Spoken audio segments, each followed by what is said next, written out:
Olá, você está no Universo da História. Lembre-se, por favor, aquilo que pedimos sempre para você. Venha conosco, assine o canal, também anote aí, aponte as nossas notificações, aperte o sininho, era isso que tinha que sair. Aperte o sininho e receba as nossas notificações. Temos uma grande quantidade de vídeos que eu tenho certeza você vai gostar, tratando de cultura, dos temas mais variados. Dê uma olhadinha nos nossos vídeos, percorra aí e dê uma olhadinha. Tenho certeza que você vai gostar de boa parte dos vídeos. E hoje eu gostaria de conversar com você a respeito, ora, claro, do filme que está aí fazendo um tremendo sucesso e batendo todos os recordes de bilheteria do cinema. Praticamente já se tornou o filme mais assistido da história, ganhando inclusive daquele que manteve esse título durante muito tempo, que foi o filme Avatar. Mas veja, vamos conversar então sobre Guerra Infinita Ultimato. Primeiro, que bonito. O tratamento que deram para os personagens, um tratamento extremamente carinhoso, Era possível perceber ao longo do filme o carinho dos diretores em relação aos personagens. Isso foi muito bonito de ver. Mas também vamos conversar sobre 3 personagens que eu acho importante que a gente discorra aí. Primeiro, fica de novo aí a lembrança da homenagem ao grande Stan Lee, Tá ele de novo no filme, assim como esteve da Capitã Marvel, é aquele que é o grande gênio e idealizador desse universo que a gente hoje vê se realizando no cinema, coisa que nas décadas de 70, 80 e até 90 seria algo inimaginável, Você tentar imaginar a possibilidade de histórias em quadrinho estarem no cinema, com cenas que parecem os quadrinhos em movimento. Isso é muito legal. Já vou avisando, hein? Vamos ter alguns spoilers aqui. Se você não assistiu ainda, deixa para assistir depois o nosso vídeo. Deixa para assistir depois. Mas aqui vamos ter alguns spoilers para você. E eu gostaria de conversar especificamente sobre 3 personagens, fazendo uma análise um pouquinho diferente, talvez, do que já foi feito até então. Eu gostaria de conversar com você sobre o Capitão América, sobre o Homem de Ferro e também sobre a Viúva Negra, E colocar, assim, um entendimento mais aprofundado em termos de história em relação ao que efetivamente foi feito no filme. Vamos pensar primeiro no Capitão América, no Steve Rogers, O Capitão América foi criado em 1941, 2 meses antes do ataque a Pearl Harbor, no Havaí, que colocou os Estados Unidos na guerra. E esse personagem, ele também vai estar inserido depois na própria propaganda para recrutamento nos Estados Unidos, Então, a primeira história em quadrinhos, inclusive, do Capitão América, ele está dando um soco, a primeira capa, ele está dando um soco no Hitler, justamente mostrando todo o engajamento desse personagem. E é interessante perceber como no filme e nos filmes do universo da Marvel no cinema, como ele foi um personagem que jamais se encaixou na nova época que ele estava vivendo.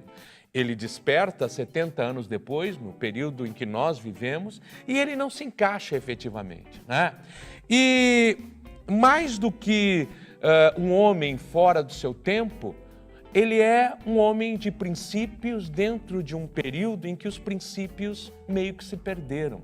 O American Way of Life, que de uma certa forma defendia uma América de princípios, de ideais, essa América não existe mais no momento em que ele acorda 70 anos depois, em 2010, 2011, por aí.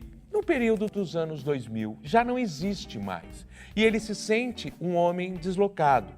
Por muito poucos momentos, ele é o Capitão América efetivamente, patriota. Não, ele não se coloca assim. E nem os filmes o colocam dessa forma. O colocam, sim, como um homem de princípios. Como um homem que luta por aquilo que acredita. E, portanto, como um homem de princípios que luta por aquilo que acredita, ele se sente deslocado em relação ao mundo em que esses princípios, em que os ideais de virtude estão meio que demolidos, destruídos. Nós vivemos em uma época em que discutimos os princípios, em que discutimos as virtudes, em que as virtudes não parecem tão boas, em que as pessoas questionam a questão da moral, dos conceitos, da vida em sociedade, né? Há um egoísmo presente cada vez mais dentro da sociedade, não só brasileira, mas a sociedade geral e a sociedade norte-americana, de um governo que não está mais preocupado em atender as necessidades da população, mas sim voltado a uma questão de poder, e dentro disso ele não se encaixa. A própria SHIELD, né, em que ele está envolvido e que depois ele descobre que a Hydra, né, está dentro da SHIELD e está determinando os andamentos dessa organização que deveria defender o mundo, né, de grandes ameaças, está tomada pela grande ameaça que é a Hydra. Então, justamente, retrata muito bem a nossa época, esse período em que nós vivemos, em que mocinhos e bandidos, vilões e mocinhos estão meio confusos. A gente não sabe muito bem distingui-los, né? A gente não tem uma clara visão, muitas vezes, de quem é o mocinho, de quem é o bandido. É claro que essa é uma visão dualista de mundo, é verdade, né? Em que nós colocamos ou do lado do bem ou do lado do mal, mas, ao mesmo tempo, estamos numa época em que há uma confusão de próprios valores da sociedade. E ele não se encaixa nesse momento. E aí é muito inteligente quando os diretores o colocam no final do filme, retornando ao passado e tendo uma vida desde lá da época da Segunda Guerra Mundial, porque ele retorna, né, ao passado, ele aparece no final do filme bem velho, dentro de uma época em que ele se encaixava e aí sim, convivendo com o desenvolvimento desta sociedade e começando a melhor compreendê-la. Não aceitá-la, mas melhor compreendê-la. Não aceitá-la em que princípio? Porque ele percebe que há necessidade de continuidade dele, tanto que ele repassa o escudo, né? Ele repassa o escudo para o Falcão, mostrando a necessidade da continuidade do trabalho dele. Então ele passa a compreender melhor, mas não a se integrar totalmente. Então é um final muito bonito, muito interessante para um personagem como o Capitão América. E inclusive ele levantar o martelo do Thor é outro ponto lindo no filme. Por quê? Porque mostra justamente o apego às virtudes que ele jamais perdeu. E esse apego às virtudes o fez se tornar digno para poder levantar o martelo Mjolnir. Então, muito bonito o final que eles deram para o Capitão América. Um outro momento importante também, claro, sem sombra de dúvida, é o Homem de Ferro, né? E ali no Homem de Ferro você tem a jornada do herói. Lembre-se, o Homem de Ferro foi criado em 1963 e ele representa justamente o empresário norte-americano voltado aos armamentos, à guerra, né, as grandes indústrias de armamentos norte-americanas. E essas indústrias, de uma certa forma, tendo consciência do mal que estão perpetuando no mundo.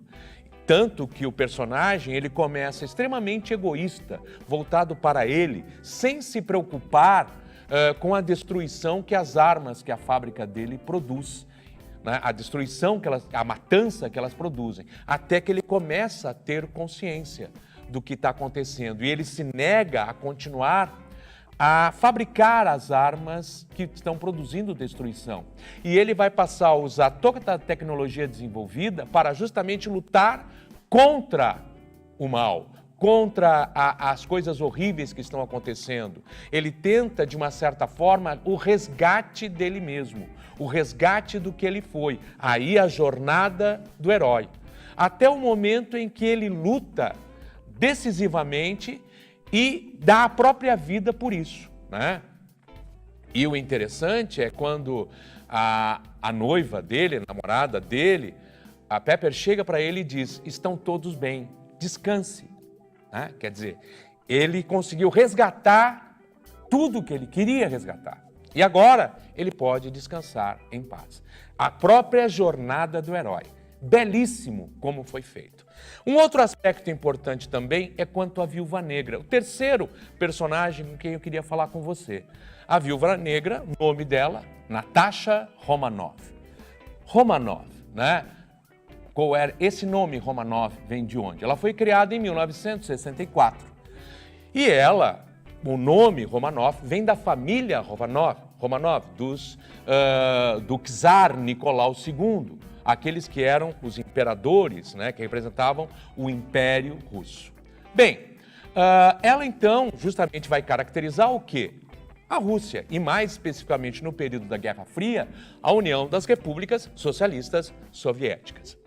E ela como uma assassina produzida pela KGB, né? Mostra-se, inclusive, que a esterilizada ela não vai poder mais ter filhos, ela justamente perdeu a sua condição, quase que a sua condição humana.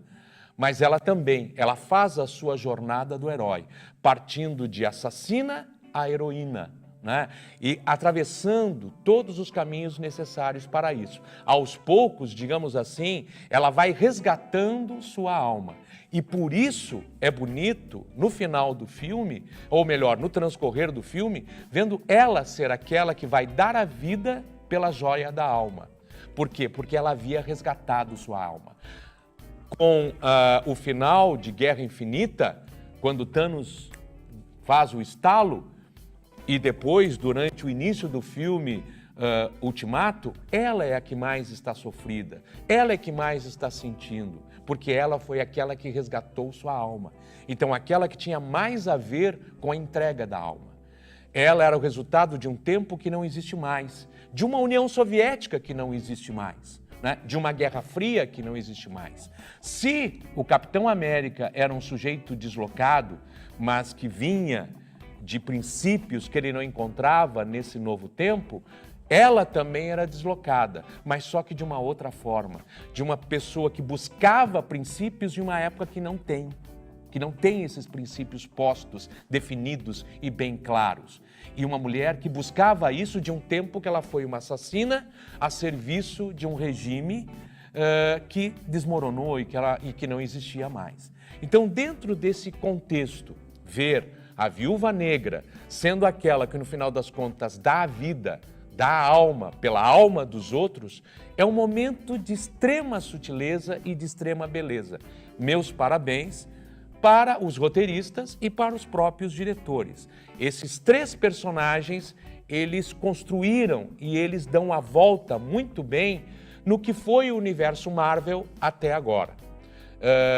E isso só nos deixa felizes. Nós que sempre fomos admiradores do universo Marvel, dos quadrinhos, nos deixa muito felizes em ver essa construção feita para as novas gerações. Isso nos alegra muito, porque a grande geração e maior parte da geração que assistiu, que acompanhou os filmes, conheceu através dos filmes os personagens.